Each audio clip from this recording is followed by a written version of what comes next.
Interroger la place du végétal dans la ville sous un prisme artistique, c'est là tout l'objet de l'exposition Vivacité, à découvrir à l'espace Apollonia à la Robertso.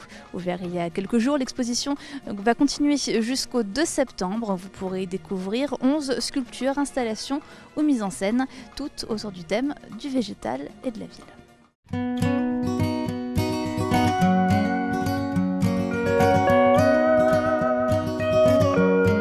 L'exposition Vivacité présente plusieurs œuvres qui sont conçues pour cette exposition et qui ont cette particularité de vivre à l'extérieur, mais aussi à l'intérieur, et avec les végétaux. L'objectif de cette opération, c'est d'expérimenter et de concrétiser finalement cette volonté de beaucoup d'artistes maintenant de participer à l'évolution de la cité, à l'évolution de notre environnement, avec des œuvres qui ne sont pas du tout décoratives, qui ne sont pas du tout esthétiques, mais qui jouent un rôle fondamental pour le réenchantement de la cité. Vous voyez par exemple la sculpture de El Paro qui est derrière nous. C'est une véritable installation en plus faite à partir des éléments réemployés et recyclés.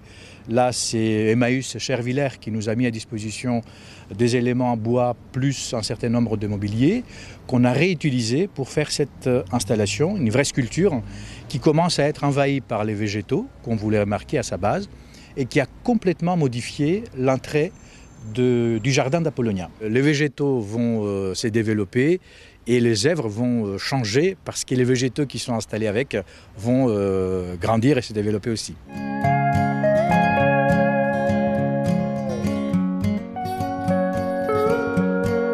Ça s'appelle Géodésia d'abord. C'est une double œuvre, c'est à la fois une maquette et à la fois un parcours qu'on peut suivre dans la ville. C'est une maquette du quartier de Strasbourg, enfin, quartier où nous sommes précisément, dans Robertso, et qui a été construite avec des matériaux de récupération des chantiers de la construction.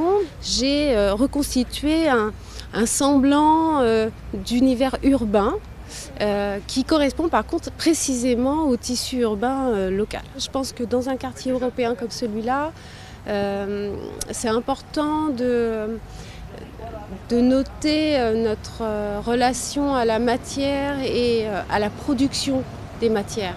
Et une production locale, à l'échelle d'aujourd'hui, c'est aussi un propos assez intéressant et important. Ça fait partie d'une série qui s'appelle Post-Digital Landscapes. En français, ce serait des paysages post-numériques.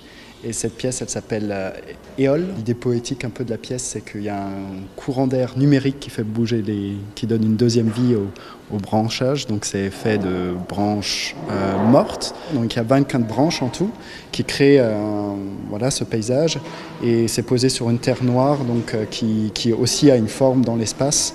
Parce que c'était important pour moi par exemple, aussi de travailler sur la dynamique de l'espace et vraiment de faire une installation qui